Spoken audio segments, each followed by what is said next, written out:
So it was 1968 that the Fair Housing Act was passed for the first time, and this was just after the passing of Dr. Martin Luther King Jr.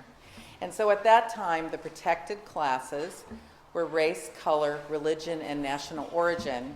In 1974, sex or gender was added, and then in 1988, familial status and handicap disability status. And in defense of the landlords that were telling me that they would not rent to families with children, my son was born in '88, and he was 9 months old in 1989 when people were telling me that they wouldn't rent to families with children. And granted, they may not have known quite yet that familial status was a protected class.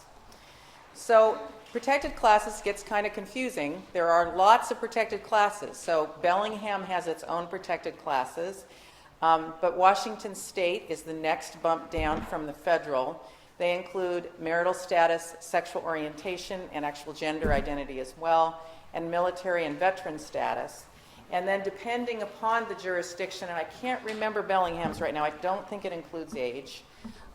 There's age, use of a service or assistive animal, which is really included under disability. Participation in a Section 8 program, King County and the City of Seattle, and I think Olympia include that. Gender identity is pretty common now. Political ideology is in the City of Seattle, which I've always thought is pretty fun.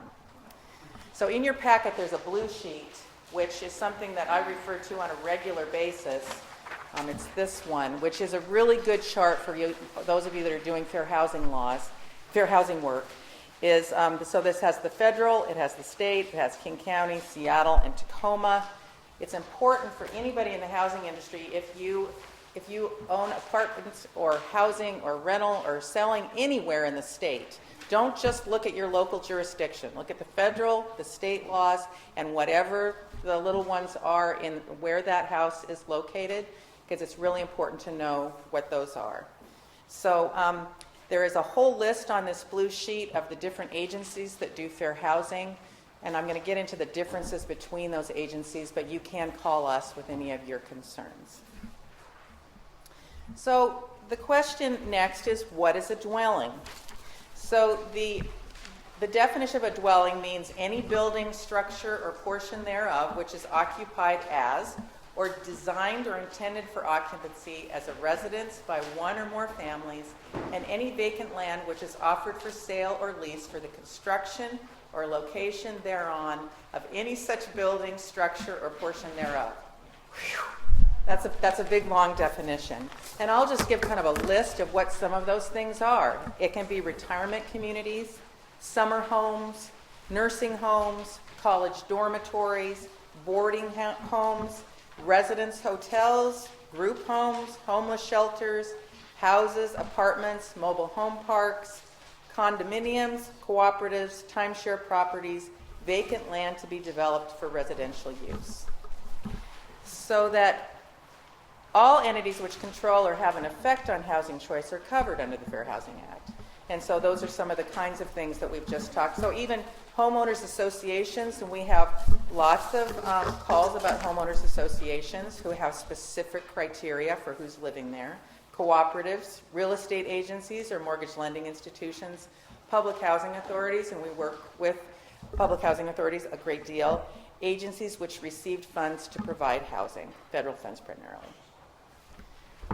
So the different kinds of housing transactions or activities subject to the fair housing laws, the primary thing that we deal with is rental.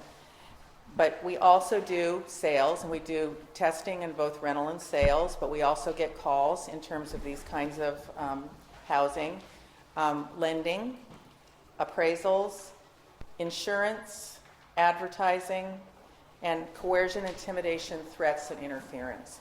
We have done mortgage lending testing as well, which was very interesting in the Seattle-King County area in collaboration with the National Fair Housing Alliance a number of years ago. And so moving on, who is responsible for fair housing laws?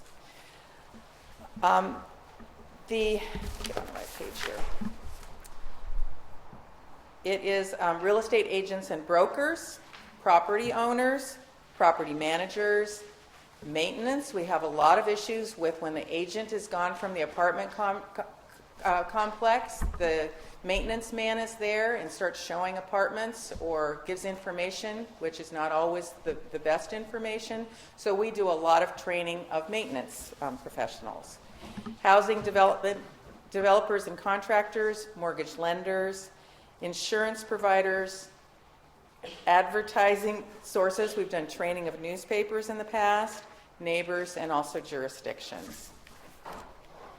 And in terms of discriminatory housing practices, it's a refusal to sell, rent, or negotiate, different terms, conditions, or privileges, advertise a preference, limitation, or discrimination, misrepresent availability, which is the thing that we see a lot of, blockbusting, interference, coercion or intimidation, redlining, refusing to provide municipal services or property or hazard insurance or providing at different levels, and also steering to different communities.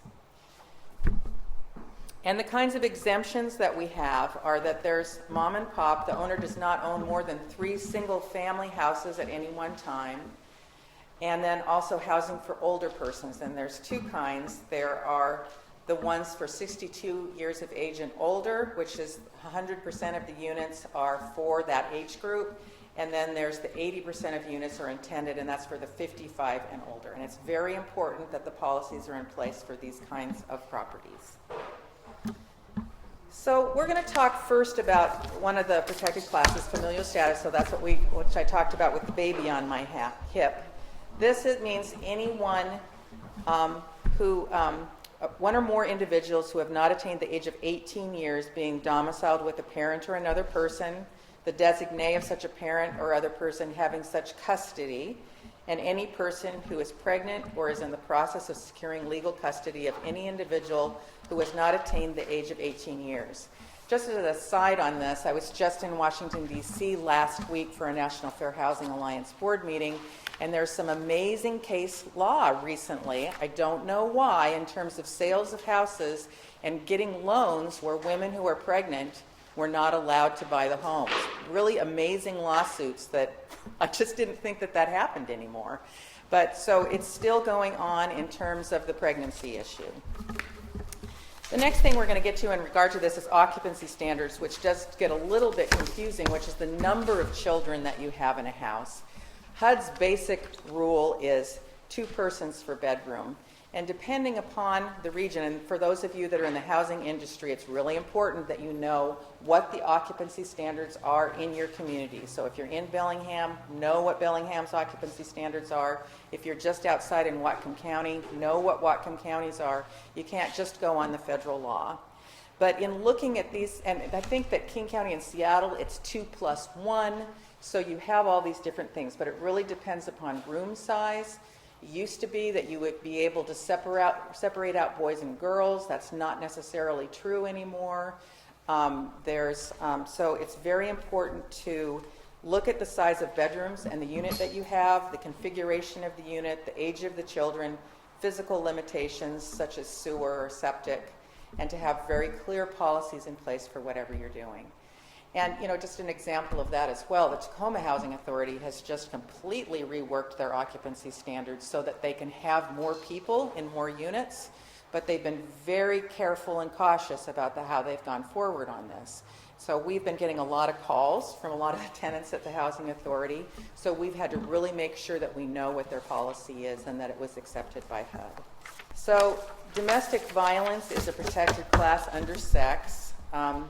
We do have cases about this actually fairly often. Let me just adjust this here. This is if a landlord refuses to rent because of a domestic violence issue. We have had cases where there has been a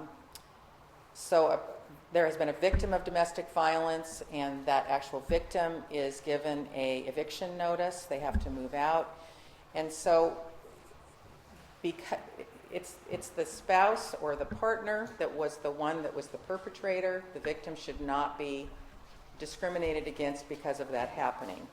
So we do get these kinds of calls, If living in a rental situation where domestic violence occurred, the landlord issues a vacate or eviction notice. This is a discriminatory action as well. So in cases of domestic violence, what we have is differential treatment because of DV issues such as limiting visitors, different terms and conditions of the lease, and there's extra protections under the landlord-tenant law as well, such as changing locks, and this would be the state landlord-tenant law. So the local, I'm not sure what Bellingham has, can break a lease without penalty with valid order of protection, have notified a landlord in writing, and have notified a third party, etc. You can also, what we do with a lot of domestic violence victims is we can help them in terms of fair housing issues, but we also refer a lot of people to the Northwest Justice Project, and I know that you have a local office up here in Bellingham. There's a number of DV cases, and I'm not going to get into these in great detail, but you have these in your packets if you'd like to look them up. The first one is basically a transfer of a unit to another complex and another unit on the property. In this particular one, there was extreme harassment and hate crimes, and it was financially burdensome to Ms. Robinson. In the second case, the Booley versus Jacqueline Young subordinate, this person was criminally attacked in her unit by her then husband on October 15th, 2003. This was a pretty powerful domestic violence case. And then the final one was a single mother who was a victim of domestic violence while residing at a housing authority. And that was a pretty powerful situation as well.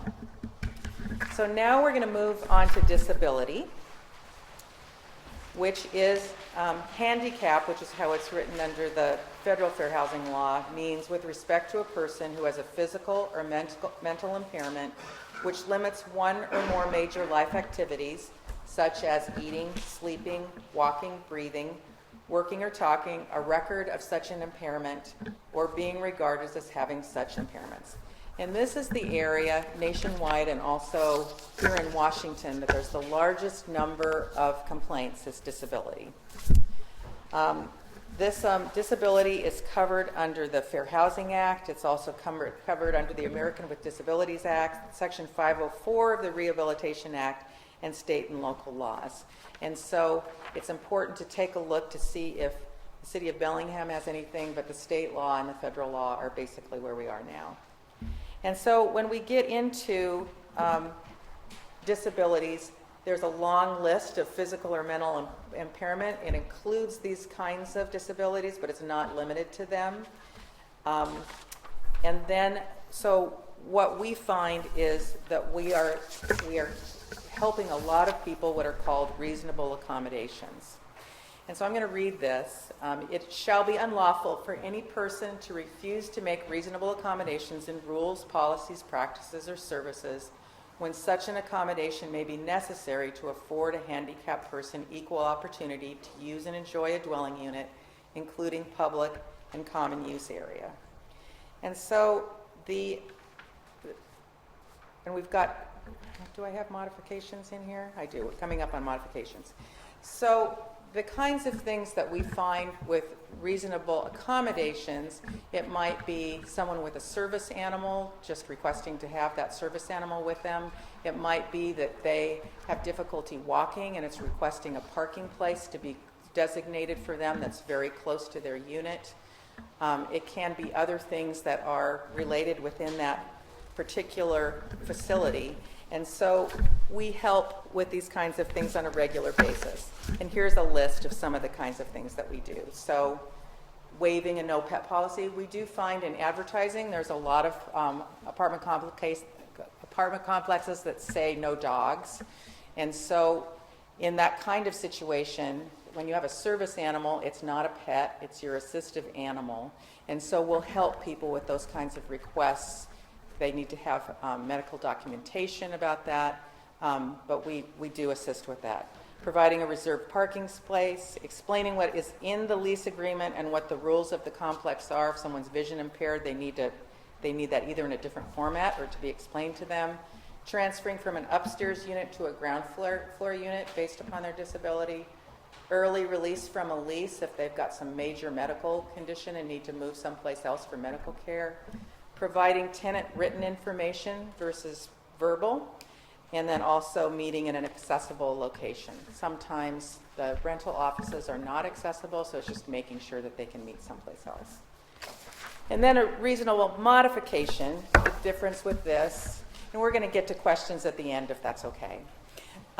Reasonable modifications is kind of the classic asking for a grab bar in the shower, asking for a ramp to be put in, and I will read this. It shall be unlawful for any person to refuse to permit at the expense of a handicapped person reasonable modifications with the existing premises occupied or to be occupied by a handicapped person if the proposed modification may be necessary to afford the handicapped person full enjoyment of the premises of the dwelling. So similar. And some kinds of examples of that are allowing a ramp to be built, grab bars in the bathroom, widening doorways, or removing house base cabinets. If a disability is not obvious, what are the kinds of information can a housing provider request from a person with a disability in support of the requested accommodation? You can ask for the verification that the person meets the Act's definition of a disability, and some of those things are by the individual, SSI or SSDI, a doctor or other medical professional, a peer support group, a non-medical agency, or a reliable third party who is in a position to know about the individual's disability. You need a description of the need for the accommodation and the relationship between the disability and the requested accommodation. So some of the scenarios that we have here.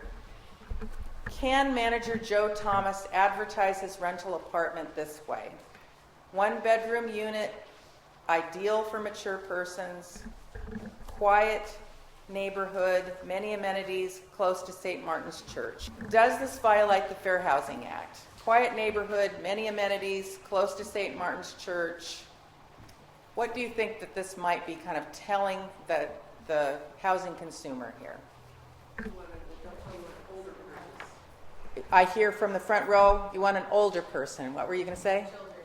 No children, right. And we got a case like this just the other day. So we had it was an advertised on Craigslist, men only. I mean, we get these kinds of things every once in a while, which is very, very interesting. So the next one is Larry Green, a wheelchair user, is charged $300 for a damaged deposit. A few weeks later, he learns that another new tenant with no disability was charged a $200 damage deposit. Is this discrimination? I'm seeing a lot of heads nodding yes. You have to have those policies the same. You can't just charge somebody more money because you think they're going to damage the apartment more. It's kind of the familial status issue that I think about, is people say kids are going to really tear up that apartment or house. Well, my kids didn't tear up the apartment or house. Sometimes it's students that are older students that are in colleges that are tearing up the apartments. So you have to be really careful about making those differences in those kinds of policies. A family with 2 teenage kids, a son and a daughter, want to rent a 2-bedroom unit. Can we tell them they need a 3-bedroom unit because children of opposite sexes can't be in the same room? I kind of spoiled this one because I talked about it earlier. It used to be it was easier to do that, but not anymore. It's much more standard to just let the family decide what's best for their family. So now I'm going to go through a few little advertising things from the National Fair Housing Alliance. Back of the bus, bottom of the list, what's the difference? So make sure that your list, that you're really going from top to bottom. It's okay to consider color as long as it's green. I'm sorry, I must have misplaced your paperwork. You want me to fix your stove? How bad do you want it, honey?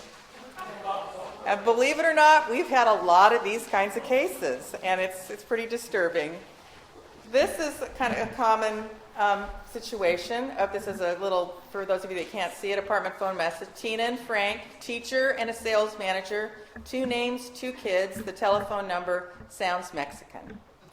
And we've done a lot of phone testing as well as site testing, And it's very interesting how you get people with accents on the phone, and they are given different information. So just making sure that that same information is given to whomever you are in contact with.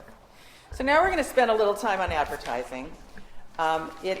We have really changed in the market because people aren't looking at newspapers as much as they were before. After Hurricane Katrina, there were major changes in terms of Craigslist and just about everything being online. We do take a look at what's online on a regular basis, and sometimes we do tests based upon what we see, and that's very interesting to do. After Hurricane Katrina, it was fascinating in the New Orleans area because there were a lot of people that were wanting to help people in need in New Orleans, but they would write on their ads, Christians only, whites only, no African Americans. It was shocking that in our decade that this kind of advertising was taking place. And so the fair housing agencies in that part of the country were very busy in terms of taking a look at those kinds of things. But it's really important that we remember that how we market these properties is clear and it abides by fair housing laws. So we really need to take a close look at that. So the types of advertising covered are television, radio, computers, print media. Move through these things. Photos, making sure that we are not just targeting white seniors or Caucasian people, that we really are affirmative in whatever we're putting. Brochures, flyers, newsletters, and pamphlets, and billboards that are in an apartment complex, make sure that we include those. And as I said, internet advertising is the biggest. Verbal statements also comes under advertising. And so in looking at the kinds of things that we do, we really just want to advertise the property more than anything else. We want to describe it. It's a 2-bedroom unit, where it is, how much it is, does it have a dishwasher? It's all you want to put in there. So what we find is that there's catchwords, exclusive, restricted, integrated, traditional, board approval, putting on religious icons. Don't see that as much as you did before, but I'll tell you back in the 90s there were a lot of religious icons. And then religious preference, and we do still see this every once in a while. In terms of selected use of advertising media or content, we look at equal opportunity slogans or logos, and also human models. We just recommend that if you're using people in ads, to really show that diversity of the community. And then in affirmative advertising, marketing to groups or persons who would benefit from features, don't discriminate against other protected classes, include all people who would be interested in your program, reach out in all communities and describe the property and not the type of tenant you want. And I can't say that enough. That's the most important thing, is describing that property. And so here's some examples. This was the Hurricane Katrina kind of time period. I'm not racist. I remember seeing this one. Not racist, but white only. We would prefer white Christian couple. We'll help white males aged 20 to 45. What about those 46-year-olds? It's not that old. We would be looking for a white mother and a baby, a single black male. And so it's unfortunate that we do, when I ask, does discrimination happen anymore, what our experiences are, does discrimination happen in Bellingham, we do make these kinds of comments on a regular basis. This was a house for rent in Tacoma. For rent, 1+ bedroom located in quiet neighborhood close to a bus line, ideal for a couple or a single person. So that's a no children one. We just got one recently that was for fathers and sons only, and that was just within the last month. Studio apartment in downtown Sultan, single person living, nice studio apartment for a quiet person, no families with children. And some of the scenarios is what you should consider when using people within your advertising materials. I talked about that already in terms of diversity. The property manager at Happy Valley Apartments wants to market to people with disability. Is this unlawful? Does anybody know? You actually can market in terms of accessible features, and that you know that you can market to people with disabilities. You can't discriminate against others that come in without those features, but you still can affirmatively market. Are you required to use the equal housing logo in all your ads? And do you have to post fair housing posters in common areas? That's something that our testers look for when they go into apartment complexes. They go into the rental office, they look at the bulletin boards. It's not something we file complaints on, but it is kind of an indication of how that property management company is doing in terms of having information that talks about equal opportunity. So now I'm going to talk a little bit about the fair housing complaint process. And it's a pretty confusing process in many regards because there's so many players. So there's the federal level. So when someone calls us, just for an example, it's very important to me, we have to find that there's a nexus with a protected class first. There has to be that protected class. So people will call us up and they'll say, I'm being discriminated against. And we'll say under what protected class. They don't always know. And so then we'll name the protected classes. And if they don't fit within that and they've got some kind of a housing concern, then we'll refer them to a landlord-tenant program. And so as I said in the early part, is most of the calls that we get, we do refer those to landlord-tenant. So someone calls up and says, I was just given an eviction notice and they discriminated against me. And we'll ask what their protected class is, and they'll say, I'm Caucasian. And we'll ask, well, what's the differences between you and somebody else? And they'll say, well, everybody got eviction notice in the complex. Everybody did, and they're changing ownership. And so if everybody in the complex got an eviction notice, there's no protected class there. And so we will give them resources of other people to call. But if someone says, I got an eviction notice, and we'll say, well, what's your protected class? And they'll say, well, I'm African American, and I hadn't paid my rent on time. And we'll say, well, are there any comparisons in that complex? And they say, well, my white neighbor also did not get an eviction notice, and they did not pay their rent on time. They didn't pay their rent on time. I didn't pay my rent on time. There's a difference in treatment there. So that's the kind of thing that we look at in that intake process, and that we have to get a lot of very clear information from the clients before we do anything. So what we do at the Fair Housing Center is we do that initial intake. Our cases then we file them with HUD, which is the Region 10 office in Seattle. And then HUD sends them to the jurisdictional agency. Most of our complaints go to the Washington State Human Rights Commission. So those in Bellingham, if they called us, then we would help that client by filing the complaint, and then an investigator at either the Washington State Human Rights Commission, Seattle Office for Civil Rights, King County Office of Civil Rights, or the Tacoma Human Rights and Human Services Department, they would all investigate those complaints and make determinations. So most of the complaints are solved through conciliation, and the other ones are given either a no cause or a for cause determination, and then there's settlements based upon the conciliations or the for cause determinations. So that's our confusing process. The Fair Housing Center of Washington is a nonprofit agency, so we don't make those determinations on cases, but we're able to support that client through the confusing and stressful process.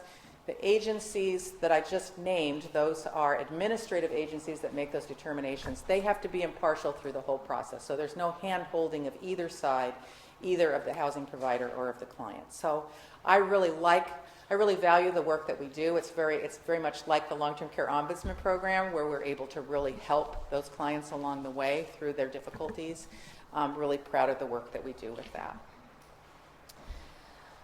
Getting to some cases of interest, just ones that we've been involved in, and also some that have more national perspective, is we had a case, back in 2003, 2004. This was related to the Long-Term Care Ombudsman Program.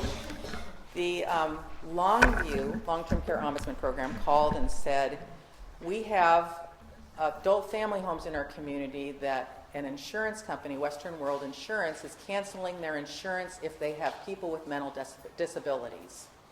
You think you can do that? I guess you can see the case right here. So I am not someone who is litigious in nature. I like to work with administrative groups. A lot of fair housing agencies like ours are much more litigation oriented.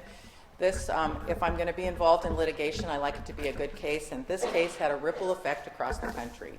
So what we did in regard to the adult family homes, we were curious about Western World Insurance Company and how often they were doing this kind of, where they were actually telling adult family homes that primarily have disabled people, many whom have mental disabilities, that they won't insure them. They won't give them their insurance coverage. So we did a public disclosure request of the state of Washington because they monitor and license the adult family homes. And we had 166 cancellation notices in adult family homes that said very clearly, will not insure based on mental disabilities. Well, there was actually a $2 million settlement on this. The adult family home providers in the state of Washington received part of this $2 million settlement. We're very proud of this, and then it changed basically insurance laws across the country, which made us feel very proud about making sure that we're not discriminating against people with mental disabilities. A very interesting case, and if you just Google this one, which is in Zanesville, right outside of Columbus, Ohio. A friend of mine on the National Fair Housing Alliance Board of Directors, Vince Curry, he found this case. This was a primarily African-American community right outside of Columbus, Ohio, in this decade, that did not have any direct water from the city of Zanesville out to this African-American community. So water was being trucked in on a regular basis that was not sanitary and just put into a big cistern in the community. And this one has, Dave, this one has more implications for sort of city policy and planning kinds of things, is taking a look at those larger policies in terms of community issues, not just in terms of the housing issue. These people were all housed in an area and they didn't have basic water rights that were available to other people in the community. There's some amazing videos on this case. So then, just looking at this, these are some of the slogans: equal housing opportunity. There are posters that are available. If you need those, you can just contact us for posters to put up in your complexes. These are some other posters. Just a reminder of the Fair Housing Act and those protected classes. It's the most important thing to just be aware of what those protected classes are. Washington State adds marital status and sexual orientation. Veterans' identity should be on, veterans' status should be on here as well. Some of those others. And then for more information, you can go to our website, which is at fhcwashington.org. We also include a lot of information on there, which includes reasonable accommodation sample policies, reasonable modification sample policies, service animal sample policies, tenant-on-tenant harassment sample policy, and a domestic violence sample policy as well. There's additional resources, so you can just look at this in your packet of where you can find other information. The King County Office of Civil Rights, if you want to go to their website, they have some amazing resources that all the fair housing agencies put together. And so they actually have a newsletter that comes out every quarter that has different topics that are discussed. So if you have a question on a particular area, there's really interesting information in there. I'd like to thank you all for listening to this and for inviting me to come up to do our basic fair housing training.